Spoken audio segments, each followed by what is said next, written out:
از نافهمی‌هایی که نسبت حکومت روسیه نسبت مهاجران میکنه در حقیقت ناتوری است. برای عدالت بگیریم این رژیمی پالیتیکا همین سیاست ناتوری میکنه.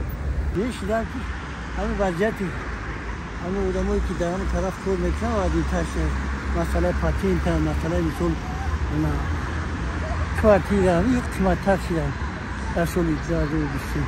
خیلی عذابش می‌کنه در خونه کی خیلی صدفویزه حجت میکند یکون مقاماتی چه ارگان‌های همین وش غم نمیکرد شکایت نکرد از فرزندان. خیلی پول روی کنیشان کار کنن اگر روی کنن که نباشه هیچی. من بچه‌ام دارم جای 4 سال در سن پترزبورگ.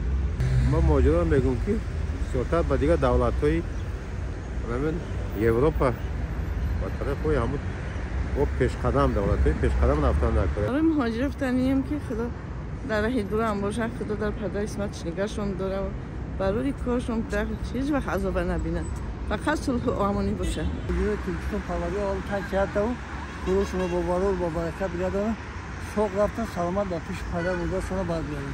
همه وقت خوشبخت باشن صاحبی خانه و در شدن پول شدن سالی و نوشون مبارک باشه.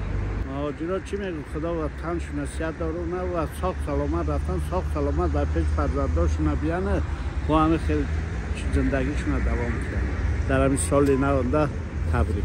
پروردگار در کجای باشن خدای تعالی نگاهشون کنن عمر درازی با برکت خواننده قرآن جوینده ایمان بگردانشون.